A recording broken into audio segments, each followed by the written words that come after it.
Alam nyo ba na mayroon palang paaralan sa bansang Indonesia kung saan kinakanta sa kanilang flag ceremony ang pambansang awit ng Pilipinas na Lupang Hinirang, o yung sa iba siguro ay mas pamilyar sa Bayang Magiliw. At alam nyo rin ba na may ilang mga isla sa bansang Indonesia na itinataas pa ang bandila o ang watawat ng Pilipinas at mas gugustuhin pang araw nilang maging isang tunay na Pilipino? Halina't alamin natin kung ano nga ba ang eskwelahan na ito at ano nga ba ang kwento sa likod ng pag-awit nila ng Lupang Hinirang at bakit naman itinataas ang ating watawat sa ilang mga isla sa bansang Indonesia. Ako po si Roy Zen, welcome sa Kien Thoughts. Kung hilig mo ang mga ganitong videos, mag-like at mag-subscribe para lagi kang updated sa mga susunod na upload. Lupang Hinirang, ang pambansang awit ng ating minamahal na bansang Pilipinas. Sa iba, mas kilala nila ito bilang Bayang Magiliw. Ito ay isang makasaysayang awitin para sa ating mga Pilipino sapagkat sumisimbolo ito sa ating pagiging malaya laban sa mga mananakop. Ito ay isang awitin na talaga namang taas noon nating kinakanta ng may paggalang at pagrespeto. Nakatawag sa aking atensyon ang videong ito tungkol sa mga Indonesian students na kinakanta ang ating pambansang awit pagkatapos nilang kantahin ang sarili nilang national anthem. Sa video footage na ito, mapapanood ang mga Indonesian students kung saan kinakanta nila ang Indonesia Raya. Ito ay ang national anthem ng bansang Indonesia. Ang ibig sabihin ay Indonesia the Great.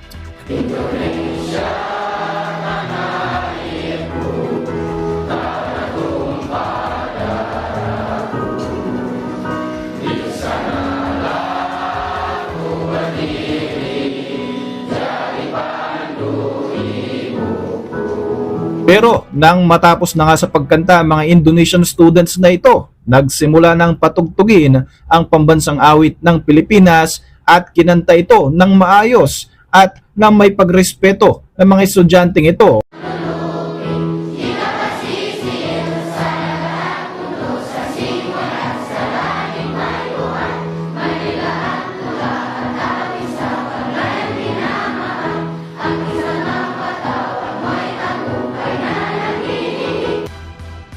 Kapansin-pansin na kahit nga naiiba ang kanilang lahi, talagang inaawit nga nila ito ng seryoso at may paggalang. And in fairness maganda rin ang pagkakabigkas nila sa wikang Filipino sa kabila ng pagiging Indonesians. Katulad ko ay siguro marami ang nagtatanong, bakit nga naman kakantahin ng mga Indonesian students na ito ang pambansang awit ng Pilipinas? Well, base sa ginawa nating pagsasaliksik, ayon sa isang post sa website na Quora na isang question and answer platform, ang mga mag-aaral na nasa video ay mula sa isang school sa Sumatra, Indonesia, kung saan may mga Pilipinong estudyante ang nabigyan ng scholarship. Bilang paggalang o pagrespeto ng eskwelahan, iniutos ng naturang institusyon na kantahin ng lahat ng kanilang estudyante ang Lupang Hinirang, maging Indonesians man o maging mga Pilipino. Sa comment naman ni Paranoia 733, ayon sa kanya, ang video na ito ay mula sa isang Islamic private school na Sekolah Sukma Bangsa na matatagpuan sa Aceh, Indonesia.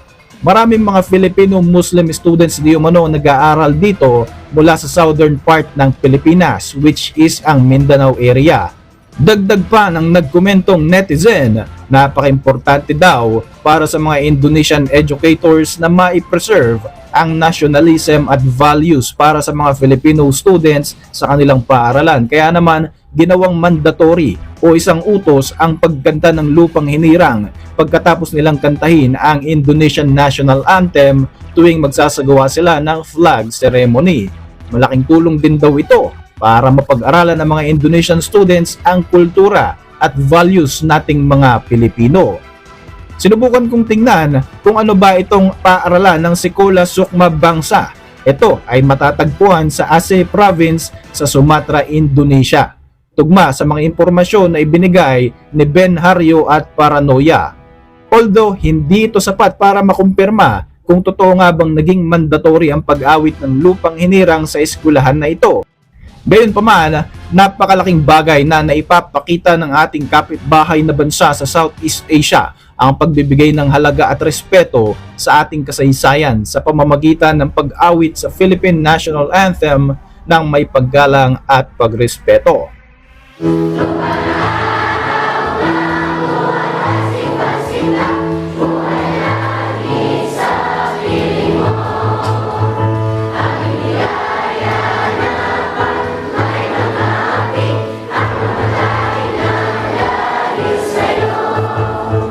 Ang Pilipinas at Indonesia ay mayroong higit sa 70 years na pagkakaibigan. Ipinagdiriwang nga ito ng dalawang bansa.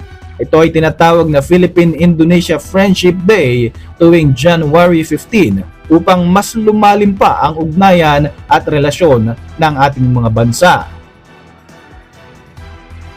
Base sa report ng Philstar Global, tinatayang mayroong mahigit sa 20 Pilipino na mga estudyante mula sa Autonomous Region of Muslim Mindanao ang nabigyan ng scholarship at nag-aaral ngayon sa Sekula Sukma Bangsa kung saan natututunan nilang makisalamuha sa mga Indonesians at kalaunan nga ay magagamit na rin nila ito para mas mai-promote ang kapayapaan at pagkakaibigan ng ating mga bansa. Kung inyong matatandaan, nagawa na rin natin ng video ang patungkol sa Miangas Island. Ito ay isang isla sa Indonesia kung saan marami mga naninirahan dito ang napakagaling sa pagsasalita ng wikang Tagalog at Bisaya sa kabila ng sila ay mga purong Indonesians. Kung hindi mo pa napapanood ang video tungkol sa Miangas Island, ilalagay ko ang link sa description ng video na ito. Sa video footage na ito ay makikita na magkatabing nakataas ang watawat ng Pilipinas at ng bansang Indonesia. Ito ang border crossing na nakabase sa Miangas Island sa pagitan ng ating mga bansa. Ang opisinang ito ay pinamamahalaanan ng Armed Forces of the Philippines bilang representative office ng Philippine Navy at Immigration kung saan kailangan mag-report ang mga residenteng lalabas at papasok ng Indonesia at manggagaling sa Pilipinas. Isa ito sa Transboundary Agreement sa pagitan ng dalawang bansa na nabuo pa way back 1975. Sa islang ito ay nagtutungo ang mga taga Marore at Talaud Island kapag ninanais nilang magtungo sa ating bansa. Madalas na mga residente rito ay may mga kamag-anak sa Mindanao dahil nga sa sobrang lapit lamang ng Miangas Island at iba pang mga isla ng Indonesia sa Davao City. Dahil sa impluwensya mula sa mga kalapit na mga lugar sa Pilipinas, maraming mga residenteng Indonesians ang bihasana sa pagsasalita ng wikang Tagalog at Bisaya na kalaunan ay nagagamit din naman nila sa pakikipag-usap sa mga Pilipino kapag tumatawid sila sa Pilipinas para makabili ng kanilang mga pangunahing pangangailangan. Kung sakaling makakabisitang araw kayo sa mga isla ng Indonesia na malapit sa Pilipinas, sobrang dali mo lamang makakakita at makakabili ng mga produktong gawang Pilipino sa lugar na ito. Ang ilan sa mga Indonesians nagustuhan ng ugali at ang kultura ng mga Pilipino kaya't ang iba sa kanila mas pinipili na lang na manirahan sa ating bansa habang ang iba naman ay sinasabuhay na ang pagiging pusong Pilipino kahit na sila ay mga Indonesians na naninirahan sa sarili nilang bansa. Taong 2005, napatay sa pangbubugbog ng Chief of Police ng Miangas si John Leye Awala, ang village secretary ng kanilang isla. Dahil dito, maraming mga mamamayan ng Miangas ang nagalit at kinundina ang ginawa ng kapulisan at hindi man lamang daw ito binigyang hustisya ng Indonesian government. Bilang pagpapakita ng kanilang pagrerebelde at pagkadismaya, inalis ng mga residente ang bandila ng Indonesia at pinalitan ito ng watawat ng Pilipinas. Ayon sa kanila ay mas nanaisin na lamang nilang maging isang Pilipino dahil baka sakaling mas mabigyan pa sila ng maayos na pagtrato mula sa ating bansa kesa sa mga kapwa nila Indonesians.